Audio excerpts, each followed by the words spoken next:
صحبت اللہ والوں کی، صحبت اللہ والوں کی اللہ سے ملوا جاتی ہے، صحبت اللہ والوں کی اپنا رنگ دکھا جاتی۔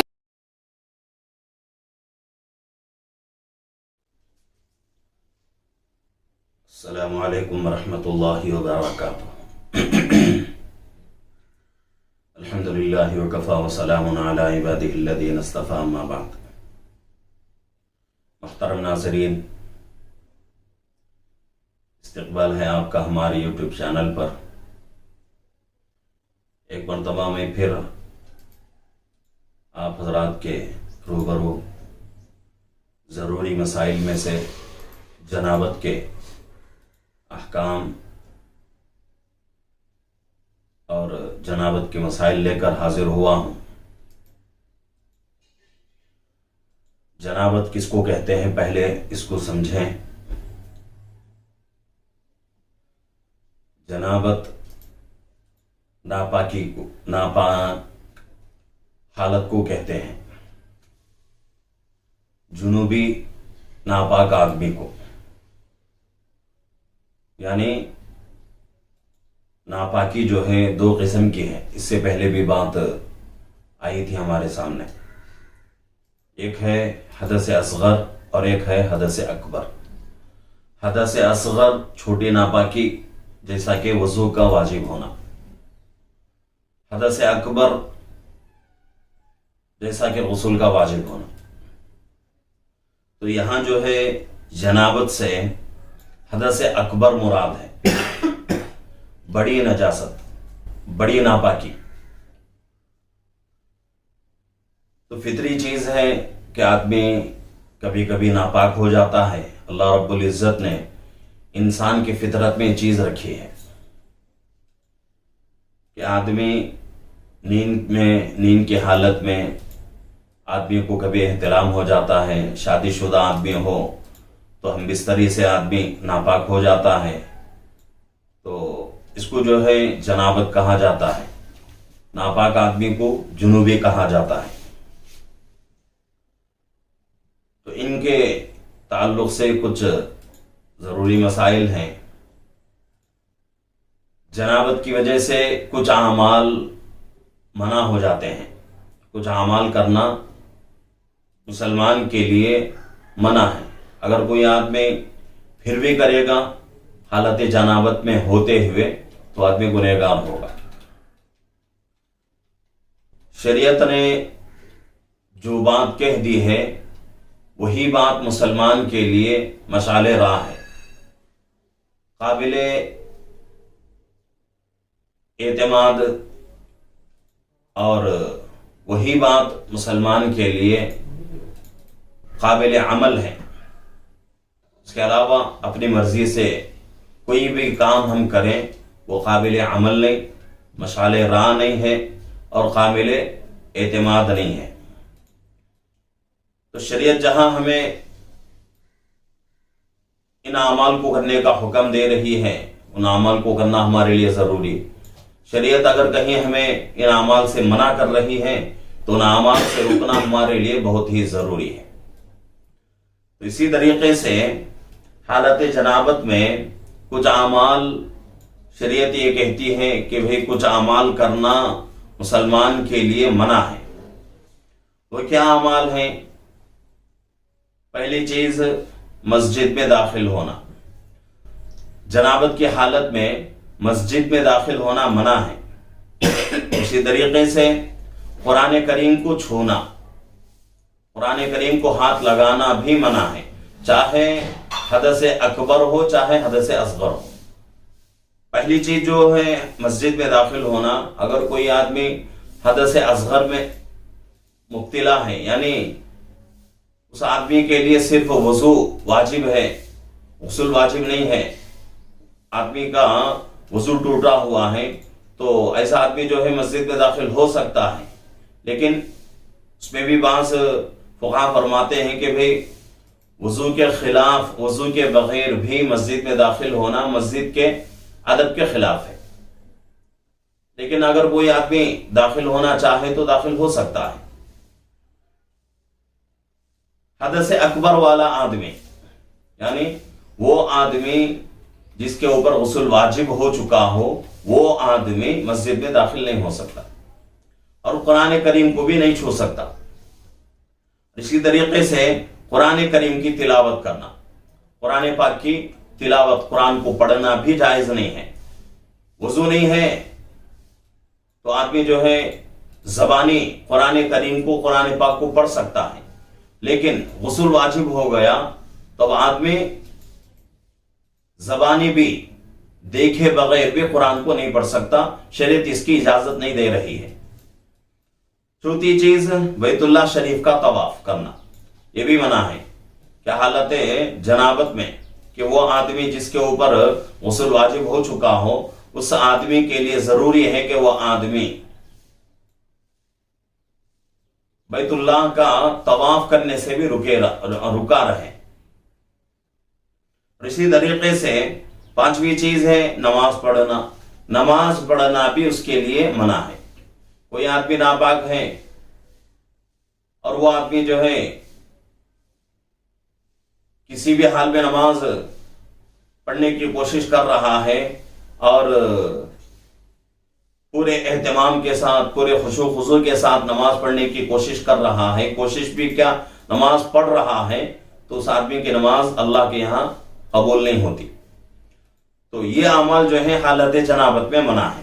کوئی آدمی اگر کرے گا تو اس کے اوپر کوئی ثواب نہیں، الٹا اس کے اوپر جو ہے عذاب آئے گا، گناہ، آدمی جو ہے گنہگار ہو جائے گا.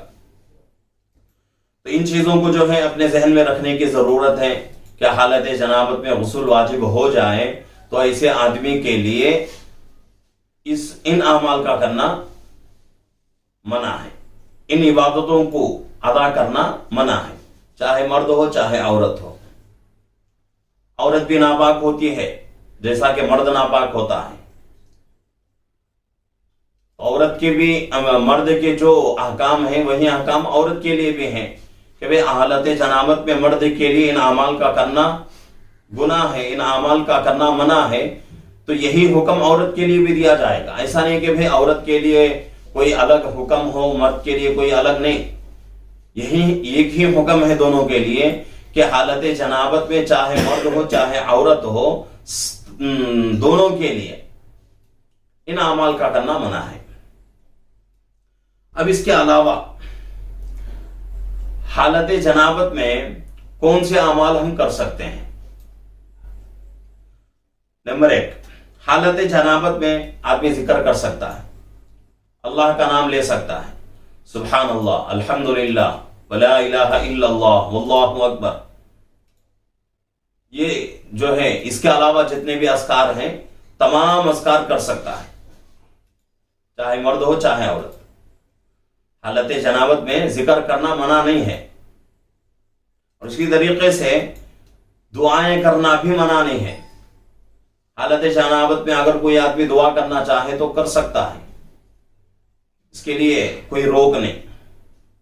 تیسری چیز، قرآن کریم کی آیتوں میں کچھ آیتیں ایسی ہیں جن میں دعا کا، جن کے معنی کے اندر دعا مراد لی گئی ہے. بہت ساری آیتیں ہیں، جیسا کہ مثال کے طور پر ربنا آتنا فی الدنیا حسنہ وفی الآخرۃ حسنہ وقنا عذاب النار، ربنا ظلمنا انفسنا وان لم تغفر لنا وترحمنا لنکونن من الخاسرین. پہلی آیت دوسرے پارے کی ہے، دوسری آیت 9ویں پارے کی ہے. اور اسی طریقے سے ربنا تقبل منا انک انت السمیع العلیم پہلے پارے کی آیت ہے. ربنا وجعلنا مسلمین لک ومن ذریتنا امۃ مسلمۃ لک وارنا مناسکنا وتب علینا انک انت التواب الرحیم پہلے پارے کی ہے. ربنا اننا سمعنا منادیا ینادی للایمان ان آمنوا بربکم فآمنا ربنا فاغفر لنا ذنوبنا وکفر عنا سیئاتنا وتوفنا مع الابرار چوتھی پارے کی آیتیں ہیں. تو جتنے بھی جو ہے دعا کی آیتیں ہیں ان آیتوں کو آدمی جو ہے قرآن کریم کی آیت مراد لے کر نہ پڑھے، بلکہ دعا کی نیت کر کے آدمی اگر پڑھنا چاہے تو پڑھ سکتا ہے، کوئی مذائقہ نہیں۔ 3 چیزیں ہوں گی، حالت جنابت میں آدمی ذکر کر سکتا ہے، دعائیں کر سکتا ہے، قرآن پاک کی وہ آیتیں جو دعا کے لیے اللہ رب العزت نے نازل فرمائی ہے، جن کے معنی میں دعا مراد ہے، تو وہ آیتیں بھی آدمی قرآن کریم کی آیت سمجھ کر تلاوت نہ کرے، بلکہ دعا سمجھ کر، دعا کا ارادہ کر کے ان آیتوں کو پڑھے تو جائز ہے، پڑھ سکتا ہے۔ اور اس کے علاوہ یہ تو 3 چیزیں ہو گئی۔ جنوبی آدمی کے لیے کھانا پینا درست ہے یا نہیں، ایک سوال۔ تو جنوبی آدمی کے لیے کھانا پینا درست ہے، لیکن اس کے لیے شرط یہ ہے کہ بھئی اپنے ہاتھ کو، اپنے منہ کو جو ہے اچھے طریقے سے صاف کر لے، ہاتھوں کو اچھے طریقے سے دھو لے، اور کلی اچھے طریقے سے کلی کر لے، کلی کرنے میں مبالغہ کر لے۔ اس کے بعد جو ہے کھانا پینا اگر کر لے تو اس کے لیے صحیح ہے، لیکن بہتر یہی ہے کہ آدمی غسل کر کے ہی کھانا پینا شروع کرے، بہتر ہے آدمی کے لیے۔ ناپاکی کی حالت میں اگر آدمی ایسے ہی کھاتا رہا، پیتا رہا، تو پھر آدمی کے ذہن سے ناپاکی کی جو نفرت ہے وہ ختم نہیں ہوتی، اور پاکی کی جو اہمیت ہے وہ آدمی کے دل دماغ میں نہیں بیٹھ سکتی۔ تو اس لیے بہتر یہی ہے کہ آدمی جو ہے ناپاکی کی حالت میں وقت، اگر آدمی کے پاس کوئی ایسی مجبوری نہیں ہے، جیسا کہ رمضان کا مبارک مہینہ، کہ آدمی ایسے حالت میں اٹھا ہے کہ سحری کے لیے صرف 5-10 منٹ باقی ہیں، ناپاک ہو چکا ہے، جنوبی ہو چکا ہے، اب وہ آدمی غسل کر کے آ کے سحری کرنا چاہے تو اس کے پاس وقت نہیں ہے، تو وہ آدمی مجبور ہے، مجبوراً وہ آدمی جو ہے پہلے ہی سحری کر لے، کھانا پینا کر لے، اس کے بعد جو ہے غسل کر لے۔ مجبوری کی حالت میں تو بہت ساری چیزیں جائز ہو جاتی ہیں، لیکن کوئی مجبوری نہیں ہے، عام دنوں میں آدمی جنوبی ہو گیا تو ایسے حالت میں بہتر یہی ہے اس کے لیے کہ پہلے غسل کر لے، حالت جنابت سے پاک ہو جائے، پاکی کے حالت میں آ جائے، اس کے بعد جو ہے کھانا پینا اگر شروع کرے تو آدمی کے لیے بہتر ہوگا۔ اسی طریقے سے جنوبی آدمی کا جھوٹا پاک ہے یا نہیں، ایک سوال۔ ایک آدمی ناپاک ہو گیا، ناپاک ہونے کے بعد اس کو پانی پینے کی ضرورت پڑی یا کوئی چیز کھانے کی ضرورت پڑی، وہ آدمی کھا لیا اور پی لیا، کچھ چیز اس کی بچ گئی، اب وہ بچی ہوئی چیز دوسرا استعمال کر سکتا ہے یا نہیں، اس کا جھوٹا پاک ہے یا نہیں؟ تو شریعت یہی کہتی ہے کہ بھئی جنوبی آدمی کا جھوٹا پاک ہے۔ کوئی اگر آدمی اس کا جھوٹا کھا رہا ہے یا پی رہا ہے تو کوئی مذائقہ نہیں ہے، ایسا نہیں کہا جا سکتا کہ بھئی جنوبی آدمی ہے، ناپاک آدمی ہے، اس کا جھوٹا بھی ناپاک، ایسا نہیں۔ بہت سارے لوگ جو ہے، بہت سارے گھروں میں اس کا رواج ہے، بہت سارے لوگ جو ہے اس کے اوپر بہت ہی زیادہ مبالغے سے کام لیتے ہیں، یہ بالکل غلط ہے۔ شریعت نے جو چیز ہمارے لیے حلال قرار دے دیا ہے وہ ہمارے لیے حلال، جس چیز میں شریعت ہمارے لیے رخصت دے رہی ہے اس میں ہم اپنے آپ کے لیے کیوں سختی برتیں؟ جہاں شریعت ہمیں رخصت دے رہی ہے ہم بھی اس رخصت کو قبول کر لیں، جہاں ہمارے لیے سختی برتی جا رہی ہے وہاں بھی ہم جو ہے سختی سے کام لیں۔ یہی اصل مسلمان کی شان ہے، مسلمان کی علامت ہے۔